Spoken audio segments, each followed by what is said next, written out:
चलो हेडलाइन दे दो, complex number. बड़ा अच्छा चैप्टर है ये।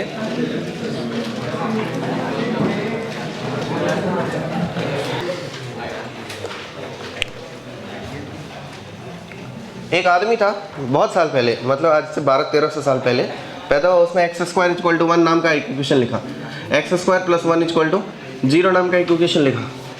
तो आम लोगों के लिए जो है ये चीज़ नेचुरल नहीं लगता, उन्हें लगता है ये संभव नहीं है, क्योंकि एक्स स्क्वायर एक पॉजिटिव संख्या है, उसमें अगर एक पॉजिटिव नंबर ऐड करेंगे तो पॉजिटिव आना चाहिए, 0 कैसे। तो फिर लोगों ने एक्सेप्ट नहीं किए और इतना बोल के वो आदमी मर गया। 400 साल बाद फिर जन्म लिया और एक्स स्क्वायर इक्वल टू -1 बोला। लोगों ने फिर से एक्सेप्ट नहीं किया इस बात को, क्योंकि ये एक्सेप्टेबल है नहीं। एक्चुअली आपने जितना मैथ पढ़ा है उसके हिसाब से एक्स स्क्वायर इक्वल टू -1 नहीं होता, x square equal to always positive number होता है। इस बार लोगों ने बहुत मारे और फिर वो मर गया। उसके बाद फिर जन्म लिया, फिर उन्होंने एक्स इक्वल टू √(-1) लिखा। अब लोग ये भी जानते थे पहले कि रूट के अंदर कभी भी नेगेटिव संख्या नहीं आ सकती, पर आई।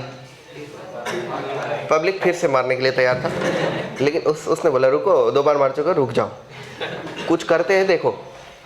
मान लो कि ये नंबर होता है। पब्लिक बोली मैं क्या मानूं, तो बोले मान ले बे, एक बार को मान ले कि ये नंबर होता है, और फिर ये नंबर यहाँ डाल के देखो। तो अब करेंगे चेक, पहले इस्तेमाल कर लेते हैं, फिर विश्वास भी करेंगे √(-1) की तरह, दीपिका पादुकोण जैसे। चलो अब इसका क्या करेंगे, √(-1) का होल स्क्वायर करके देख लेते हैं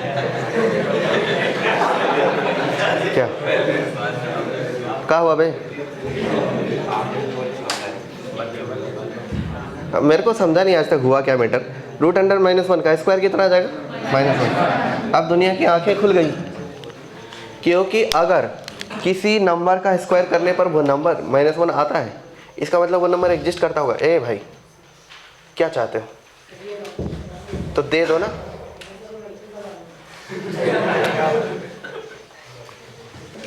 क्या दे दूं, इतनी ठंडी है, कोई बात नहीं, बर्फ खाया करो। √(-1) का स्क्वायर इक्वल टू, मतलब ये नंबर एग्जिस्ट करता है, इसका मतलब क्या है कि ये एग्जिस्टिंग चीज़ है। तो एग्जिस्टिंग जो है, तो इस चीज़ का इस्तेमाल आपके रियल लाइफ में नहीं होता, मतलब ऐसे नॉर्मल कैलकुलेशन में इस चीज़ का यूज़ नहीं है। यूनिवर्स के लॉज को समझने में बहुत सारी चीज़ें हैं, क्वांटम फिजिक्स वगैरह सब में इसका ज़रूरत पड़ता है। तो यहाँ से बहुत सारी चीज़ डेवलप हुई, तो अब यहाँ से एक कॉम्प्लेक्स नंबर चैप्टर डेवलप हो गया। मतलब एक्स इक्वल टू √(-1) जो वो एग्जिस्ट करता है। चूँकि ये इमेजिनरी नंबर जैसा है, रियल नंबर नहीं है। रियल नंबर वो होते हैं जिसको रियल लाइफ में यूज़ करते हैं आप। एक्स इक्वल टू √(-1) ये एग्जिस्ट करता है, इसका नाम इमेजिनरी नंबर, क्या नाम रखा, बोले ये रियल नंबर नहीं है तो इसका अलग से नाम रखो, इमेजिनरी नंबर। फिर आगे चल के लोग इसे इसका अलग से नाम रख दिया, आयोटा, और फिर उसको सिंबल आई से रिप्रेजेंट कर दिया। तो आई इक्वल टू क्या हो गया, √(-1) ये हो गया। तो ये एक बहुत ही महत्वपूर्ण नंबर बन गया। अब यहाँ से कॉम्प्लेक्स नंबर शुरुआत होता है। तो यूजुअली कॉम्प्लेक्स नंबर को जेड से रिप्रेजेंट करते हैं, थोड़ा बहुत जानते हैं आप। और जेड का कंपोजिशन ऐसे होता है, एक रियल नंबर प्लस एक एक दूसरा रियल नंबर टाइम्स ऑफ ये आयोटा, यानी a + b आयोटा। समझ के बात है। तो एग्जाम्पल से देख लो, जेड इक्वल टू 3 + 4 आयोटा, जिसमें 3 क्या है, रियल नंबर, 4 क्या है, रियल नंबर, और आयोटा क्या है, कॉम्प्लेक्स नंबर। अरे कॉम्प्लेक्स नंबर सभी होते हैं। तो यहाँ पर कंडीशन क्या होता है कि a और b दोनों क्या होना चाहिए, रियल नंबर। ठीक है, एक और एग्जांपल देख लो, z इक्वल टू 7 + 8 आयोटा, बोला। एक और एग्जांपल देख लो, z इक्वल टू √3 आयोटा। इसमें क्या है, √3 आयोटा कैसे लिखेंगे, 0 + √3 आयोटा। समझना जरा ध्यान से। ये जो नंबर है 3, उसको बोलते हैं रियल पार्ट या फिर रियल कंपोनेंट। कंपोनेंट समझते हो आप, ये बिल्डिंग बना, उस खंबे को कंपोनेंट बोलते हैं, ईंट को कंपोनेंट बोलते हैं, यानी कंस्ट्रक्शन मटेरियल। तो इसका जो कंस्ट्रक्शन हुआ है, इसमें 3 क्या है, रियल कंपोनेंट, और 4 क्या है, ध्यान से देखना, 3 है रियल कंपोनेंट और 4 है 3 + ए। चाचा ए मेरी तरफ देखो ना यार, क्या देखेगा, उसे देख के क्या मिलता है आपको, ये रियल पार्ट है और ये कुछ मिलता है तो उधर ही देखो फिर। मेरे से तो वो सब नहीं मिलने वाला। ये क्या है और ये अरे बावड़े, इमेजिनरी नंबर नहीं है, ये रियल पार्ट है, ये इमेजिनरी पार्ट है। या इमेजिनरी पार्ट इसका 4 आयोटा या 4 है इमेजिनरी पार्ट, 4 आयोटा नहीं है। यहाँ ध्यान रखना, ए को बोलते हैं रियल पार्ट ऑफ जेड। क्या बोलते हैं? Real part of Z. और उसे सिंबॉलिकली ऐसे रिप्रेजेंट करते हैं, इक्वल टू ए। और अगला imaginary part of Z, imaginary part of Z उसको IMG रिप्रेजेंट करते हैं। IMG ऑफ जेड क्या हो जाएगा? वो बी हो जाएगा। तो यहाँ रियल पार्ट कितना है? 3, इमेजिनरी पार्ट कितना है? 4, रियल पार्ट कितना है? 7, इमेजिनरी पार्ट कितना है? 8, रियल पार्ट कितना है? 3, 0, इमेजिनरी पार्ट कितना है? 3। इसी प्रकार एक और एग्जाम्पल ले लिया जाए, एग्जाम्पल फ्री में मिलते हैं। 11 + 8 आयोटा, बोलना रियल पार्ट कितना होगा और इमेजिनरी पार्ट 8 हो जाएगा। ठीक है, इस तरीके से एडिशन सब्ट्रैक्शन, कॉम्प्लेक्स नंबर को जोड़ते कैसे? एडिशन, मतलब एडिशन में ऐसे डायरेक्ट लिख देता हूँ, अलजेब्रा ऑफ कॉम्प्लेक्स नंबर। 4 प्रकार के अलजेब्रा पढ़े आपने, कौन कौन से? एडिशन, सब्ट्रैक्शन, मल्टीप्लिकेशन, डिवीजन, यही ना अलजेब्रिक ऑपरेशन होते हैं। ओके, इसमें रहता है क्या क्या? प्लस, माइनस, गुणा, भाग, यही रहता है एडिशन, सब्ट्रैक्शन, मल्टीप्लिकेशन, क्वोशिएंट। तो पहले करते हैं प्लस। देखो, suppose Z1 equal to A + iota B। क्या है? A + iota B। Z2 equal to C + iota D। नया चीज़, अब आप करना चाहते हो एडिशन, अर्थात Z1 + Z2 इक्वल टू क्या हो जाएगा? A किसके साथ जुड़ जाएगा? A + C। B किसके साथ जुड़ जाएगा? B + D times of iota. कोई दिक्कत इसमें? इसी में सब्ट्रैक्शन भी करना था, यहाँ माइनस, यहाँ माइनस, यहाँ माइनस। ओके, अब मैं मल्टीप्लिकेशन करूँगा, उसमें क्या हो जाएगा? Z1 × Z2 equal to A + iota B times of C + iota D। Actually ink में मार्कर नहीं है, मतलब मार्कर में इंक नहीं दिख रहा। मल्टीप्लाई A × C कितना? AC B × C BC iota, उसके बाद AD आयोटा, उसके बाद BD आयोटा स्क्वायर। देखो चौंकना मत, आयोटा स्क्वायर की वैल्यू -1 हो जाएगी। चौंक है क्या? आयोटा स्क्वायर की वैल्यू कितनी हो जाएगी? तो BD आयोटा स्क्वायर का मतलब -BD। कोई संदेह इसमें? Okay, -BD। तो क्या हो जाएगा ये? AC - BD plus BC + AD times of iota. देखना जरा, ये रियल पार्ट तैयार है क्या? कॉम्प्लेक्स नंबर को बनने के लिए 2 कंपोनेंट की जरूरत पड़ती है। पहला कंपोनेंट रियल पार्ट, दूसरा component imaginary part. Complex number इसीलिए दो कंपोनेंट बनेगा ना जी। ये क्या है? Real part. रियल पार्ट की वैल्यू कितनी आई और इमेजिनरी पार्ट की वैल्यू कितनी आई? क्या आप ये फॉर्मूला याद रख पाओगे? नहीं, मुझे तो याद नहीं है, मतलब आपको ये फॉर्मूला याद नहीं होगा, आप प्रोसेस याद रख सकते हो। ठीक है, क्या इसमें कोई चमत्कारिक प्रोसेस है? कुछ ऐसा है जो आपको नहीं आता? ओके, नहीं आता, धिक्कार है फिर। तो डिवीजन का प्रोसेस वो डायरेक्ट एग्जाम्पल से ही करके देंगे। क्वेश्चन ले लेते हैं, सपोज Z1 इक्वल टू ऐसा ले लेते हैं 1 + आयोटा, नहीं 2 + 3 आयोटा। Z2 इक्वल टू ले लेते हैं 1 + आयोटा, और आप मैं Z1 + Z2 करना चाहता हूँ।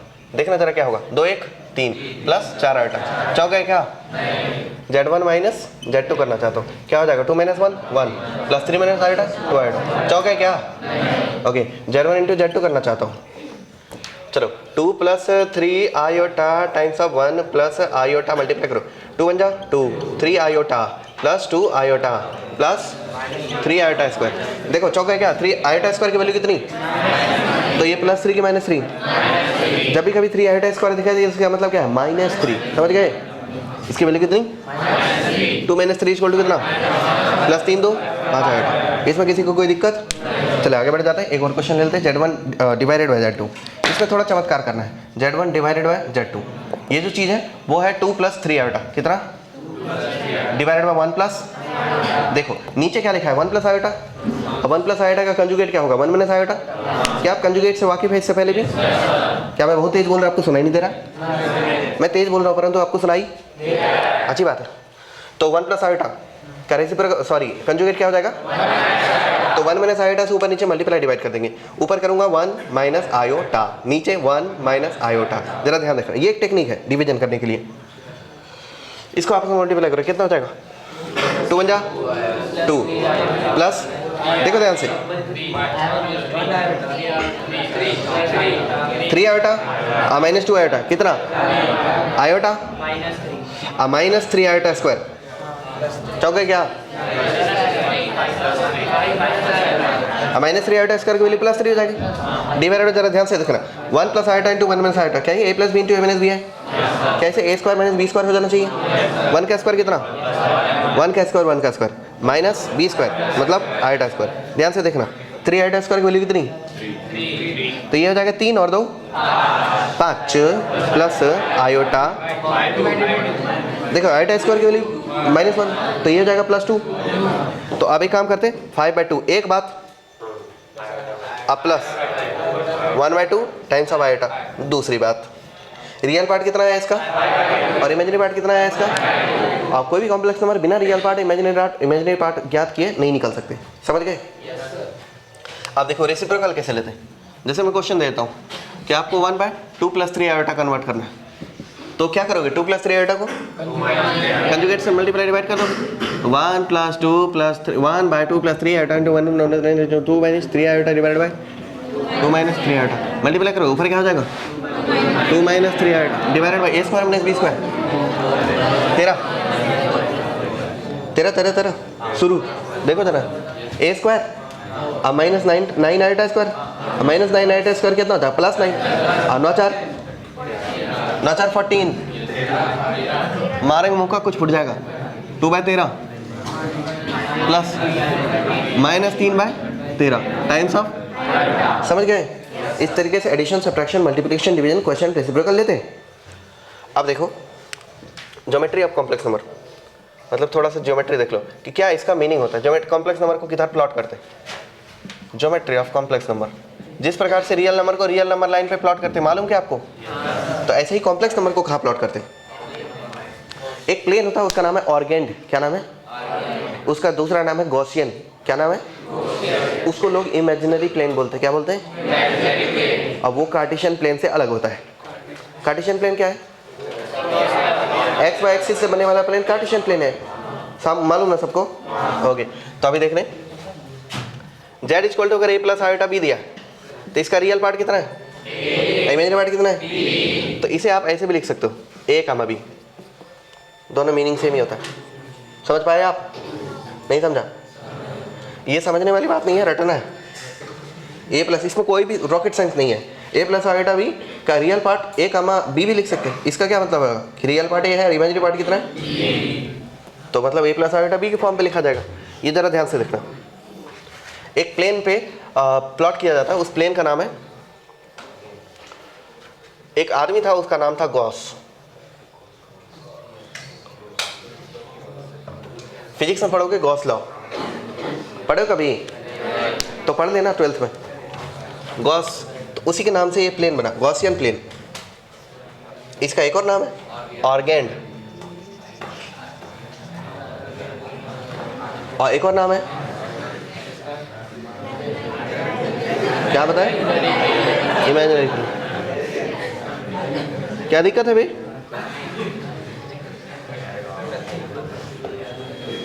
तो Argand plane, imaginary plane, Gaussian plane, 3 नाम मैंने बताया, तीनों होते हैं। मान लीजिए ये a, b है, ये प्लेन जो होते हैं वो Gaussian plane, sorry Cartesian plane जैसा ही होता है। इसमें भी 2 एक्सिस होते हैं, पर आप जिस एक्सिस को जानते हो इसको एक्स एक्सिस बोलोगे और इसको क्या बोलोगे, पर यहाँ ऐसा नहीं है, इसको रियल एक्सिस बोलते हैं और इसको क्या बोलते हैं, इमेजिनरी एक्सिस। रियल एक्सिस क्या बोलेंगे इसे, और इसे क्या बोलेंगे, इमेजिनरी एक्सिस। रियल पार्ट को रियल एक्सिस पे ढूंढो और इमेजिनरी पार्ट को इमेजिनरी एक्सिस पे ढूंढो। रियल पार्ट कितना है इधर और इमेजिनरी पार्ट कितना है, तो रियल एक्सिस पे कितना जाओगे और इमेजिनरी एक्सिस से कितना जाओगे। इमेजिनरी एक्सिस से जाने का मतलब हॉरिजॉन्टल कि वर्टिकल, और रियल एक्सिस पे जाने का मतलब हॉरिजॉन्टल, तो हॉरिजॉन्टली कितना जाएंगे और वर्टिकल कितना जाएंगे। मान लो a गया b गया, ये कितना है a और ये कितना है, तो कहाँ गया जी a, b। आप चाहे तो इसको ऐसे भी लिख सकते हैं z = a + आयोटा b, और आप चाहें तो इसे ऐसे भी लिख सकते हैं। कैसे लिख सकते हैं, a, b, दोनों का अर्थ क्या है, एक ही है। तो ये डिस्टेंस कितनी कहलाएगी और ये डिस्टेंस कितनी कहलाएगी, b। ओके जरा ध्यान से देखना, अगर कोई नंबर 7 है तो उसका क्या मतलब होता है, 7 का मैग्नीट्यूड कितना, और हाँ बहुत अच्छी बात है। 7 का मैग्नीट्यूड कितना और 8 का मैग्नीट्यूड? अरे मैग्नीट्यूड ना जानते हो क्या? 8 का मैग्नीट्यूड क्या होता है और 7 का मैग्नीट्यूड और 6 का और -6 का? -6 का 6 कैसे? किसी नंबर का मैग्नीट्यूड गिनते कैसे हैं? डिस्टेंस होता है वो किससे? ऑरिजिन से। अगर किसी नंबर का मैग्नीट्यूड चाहिए तो उस नंबर का ऑरिजिन से डिस्टेंस गिन लेते, यही मैग्नीट्यूड कहलाता है। तो अगर आपको जेड का मैग्नीट्यूड चाहिए तो क्या यही डिस्टेंस गिनना है?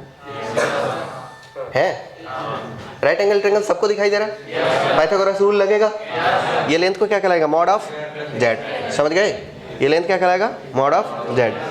जरा ध्यान से देखा, मॉड ऑफ जेड किसके इक्वल? पाइथागोरस रूल के हिसाब से √a² प्लस। समझ गए बात? नहीं समझा? समझ गया? देखो कुछ बात, इफ नोट बता देता हूँ, 3 ऐसे खतरनाक नोट बताऊंगा, मजा ही आ जाएगा। अगर a = 0 हो, कॉम्प्लेक्स नंबर में a = 0 हो,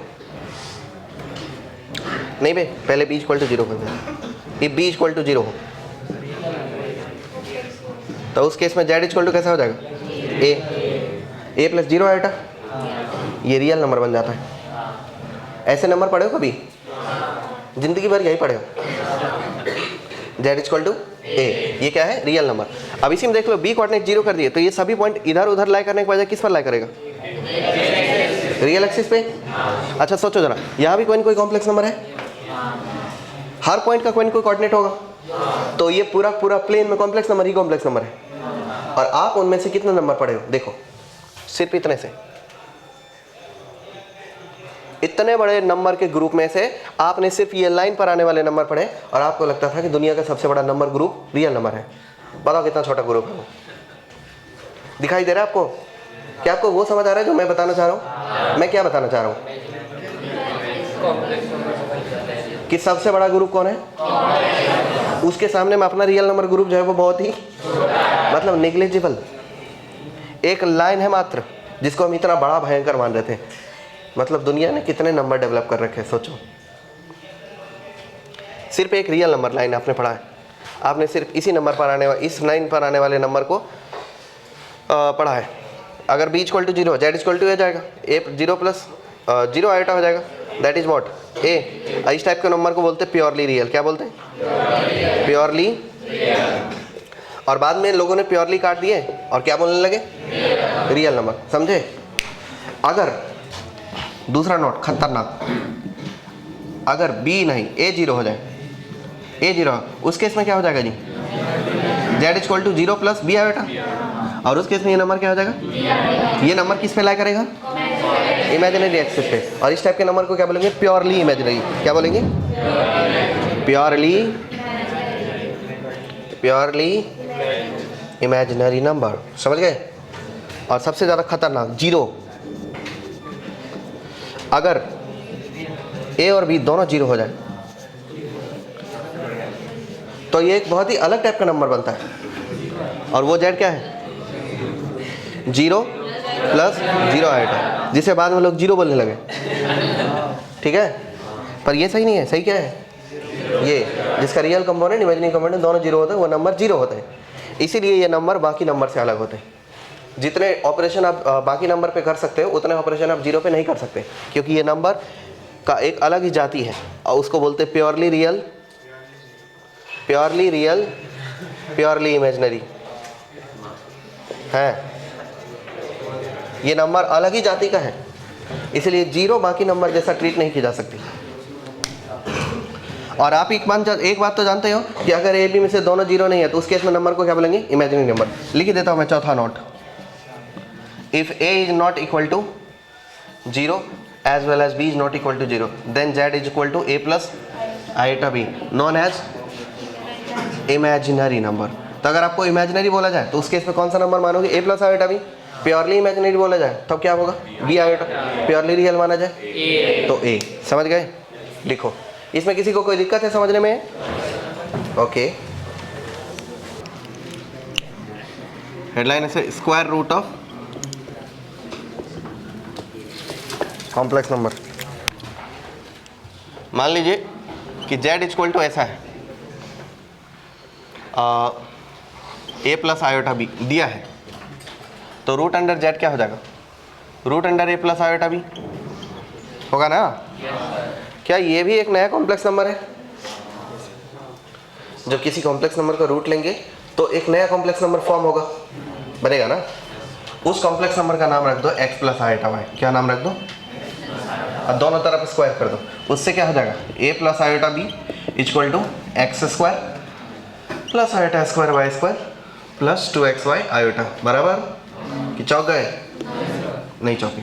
ओके, देखना जरा, A plus iota B equal to x square minus Y square plus 2xy iota. ये 2xy किसके इक्वल होगा, और X square minus Y square किसके इक्वल होगा, ए के। तो क्लियर है कि X square minus Y square equal to कितना हो गया, ए। ये इक्वेशन 1 रख दीजिए, और 2xy इक्वल टू कितना हुआ, बी। ये इक्वेशन 2 रख दीजिए। अब आप ये दो इक्वेशन मिल गए, अननोन कौन है यहाँ, x y. Solve 1 and 2 for x comma y. अगर आपको एक्स कमा वाई मिल जाए तो ये तो कॉम्प्लेक्स नंबर मिल जाएगा ना फिर, बराबर। चलो इसे सॉल्व करने का क्वेश्चन लेते हैं। मान लीजिए कि आपको एक ऐसे कॉम्प्लेक्स नंबर का वैल्यू निकालना है जो है 21 प्लस 20 आयोटा। देखो ये ध्यान से देखना, ये इक्वल टू व्हाट, ये क्वेश्चन मार्क है, तो 21 प्लस 20 आयोटा, क्या ये रूट अंडर क्या ये कोई एक्स प्लस आयोटा वाई हो जाएगा? ध्यान से देखना, एक्स प्लस आयोटा वाई हो जाएगा, स्क्वायर कर दो, क्या हो जाएगा ये 21 plus 20 iota equal to x square minus Y square plus 2xy iota. ये सब काम करने की तो जरूरत थी भी नहीं, डायरेक्ट ये लिख सकते थे, x square minus Y square equal to कितना 21 और एक्स वाई इक्वल टू कितना 10, ठीक ना। अब दो नंबर गेस करो जिनके स्क्वायर का डिफरेंस 21 आता है और प्रोडक्ट 10 आता है, गेस करो। 5 और 2 बाय गेसिंग। एक्स का वाई क्या रहा, ये 5 रह गया, ये 2 रह गया। 25 माइनस 4 21 होता है क्या, और 5 2 10 होता है, तो एक्स का वाई 5 2 मिल गया। तो इसके हिसाब से 21 प्लस 20 कितना माने थे आपने, equal to x plus iota y माने थे। एक्स कितना हो गया 5 और वाई 2 आयोटा। कोई दिक्कत नहीं किसी को? अच्छा, ये सब काम करने का जरूरत है क्या, डायरेक्ट ये 2 स्टेप भी तो लिख सकते हैं अगले क्वेश्चन में। अंडर रूट ऑफ ऐसे दे देता हूँ 5 प्लस 12 आयोटा, क्या हो जाएगा ये एक्स प्लस आयोटा वाई हो जाएगा। फॉर्मूले के हिसाब से x square minus Y square किसके इक्वल 5 के, और एक्स वाई किसके इक्वल इसका आधा 6। गेस करो कौन से दो नंबर, एक्स का वाई कौन सा नंबर है, 3, 2 है ना। 9 माइनस 4 5 होता है, और 3 2 6 होता है। 2xy इक्वल टू 12 था, xy इक्वल टू कितना 6। कोई दिक्कत है इसमें किसी को? नहीं है, तो ये मिल गया। ये किसके इक्वल रहा जी, 3 प्लस 2 आयोटा। इस तरीके से स्क्वायर रूट निकालेंगे। क्या क्या, हाँ ये भी हो सकता है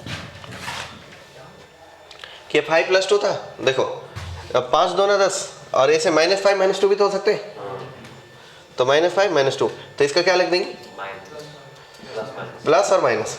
इसका भी क्या कर देंगे, प्लस माइनस, दोनों हो सकते हैं। चलो अब देखो एम्पलीट्यूड या आर्गुमेंट, अगला टॉपिक है आर्गुमेंट और एम्पलीट्यूड। ये जानते हो क्या होता है, आप नहीं जानते। एम्पलीट्यूड और argument of complex number, complex number Z symbolically ऐसे रिप्रेजेंट करते हैं, AMP ऑफ जेड या फिर आर्ग्यूमेंट ऑफ जेड। देखना जरा ध्यान से, कॉम्प्लेक्स नंबर है तो 4 लोकेशन होगी इसके, या तो फर्स्ट क्वाड्रेंट में, सेकंड क्वाड्रेंट में, थर्ड क्वाड्रेंट में, या तो फोर्थ क्वाड्रेंट में। 4 प्रकार से लोकेट कर सकते हो, समझे। तो 4 अलग अलग केस में निकालते हैं। पहला केस, जब case 1 Z in first quadrant, Z first quadrant में है, ये बहुत ही आसान है। तो मतलब जेड इक्वल टू क्या हो जाएगा, A plus iota B. Location यहाँ रहेगा, मान लो ये एक हमें बी रहा, तो ये लेंथ कितनी है जी ए, और ये लेंथ कितनी है जी बी। तो एम्पलीट्यूड जो होता है वो होता है कि जब आप इस पॉइंट को ऑरिजिन से ज्वाइन करोगे तो एक स्ट्रेट लाइन बनेगा, उस स्ट्रेट लाइन द्वारा anti clockwise sense, clockwise anti clockwise जानते हो क्या होता है? घड़ी की दिशा में क्लॉकवाइज बोलते हैं, अपोजिट दिशा में एंटी क्लॉकवाइज बोलते हैं। तो ये एंटी क्लॉकवाइज सेंस में रियल एक्सिस से, ये कौन सा एक्सिस है? रियल। और ये कौन सा? इमेजिनरी। तो रियल एक्सिस कितना एंगल बना? कितना एंगल बना? इतना। मान लेते इसका नाम अल्फा, सॉरी थीटा। तो एम्पलीट्यूड कितना हो जाएगा जरा देखना तो, कौन सा एंगल लगाएंगे? टेन थीटा लगाएंगे। Tan theta equal to V by A. तो थीटा इक्वल टू कितना? तो एम्पलीट्यूड ऑफ जेड यही थीटा है, जिसकी वैल्यू आ जाएगी tan inverse of B by A. समझ गए? ओके। अब इसमें मॉड लगाना जरूरी नहीं है क्योंकि फर्स्ट क्वाड्रेंट में ही है, आगे से मॉड लगाएंगे। इसको मिटा दूं। Second quadrant, third quadrant, fourth quadrant.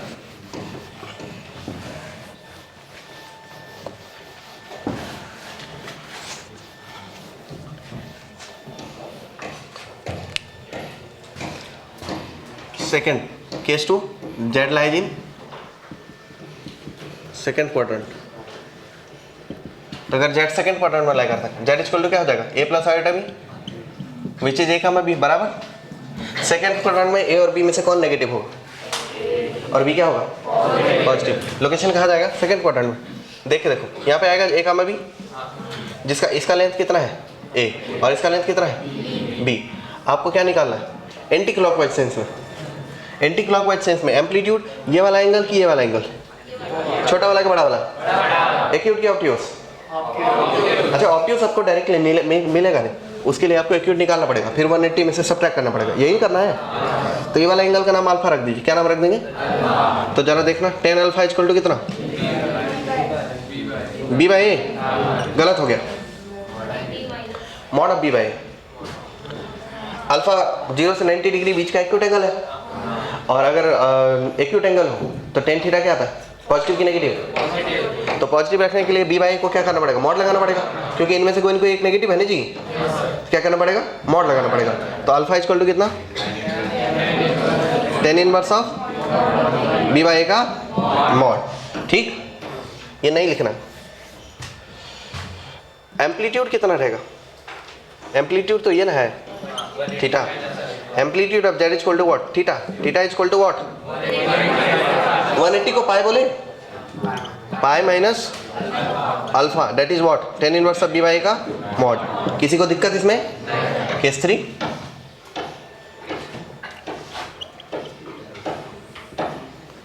कहाँ लाई कराना इस बार? Third quadrant. Z belongs to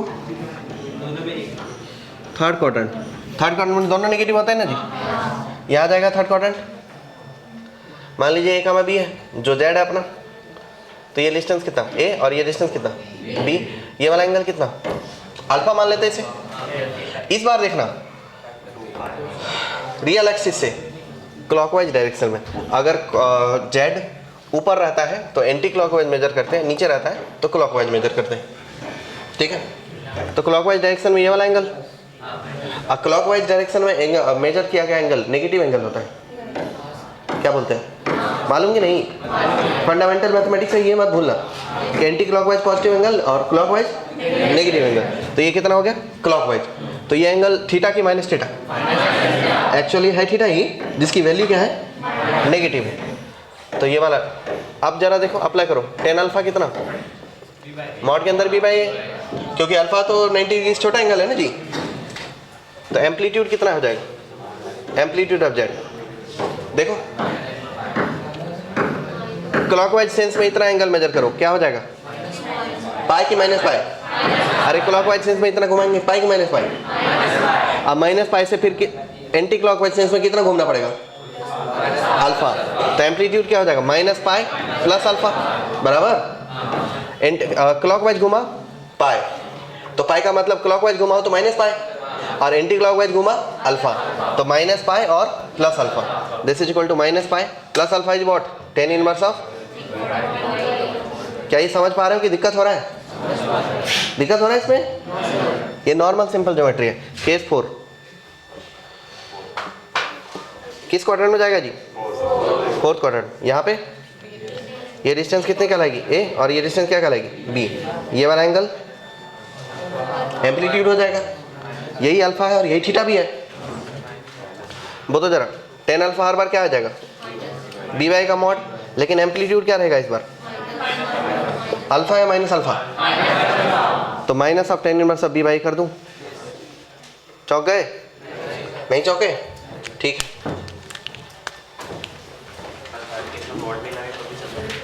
first case में मॉड नहीं लगाएंगे तो चलता है, ए और बी पॉजिटिव है, थर्ड में मॉड नहीं लगाएंगे तो गलत हो जाएगा।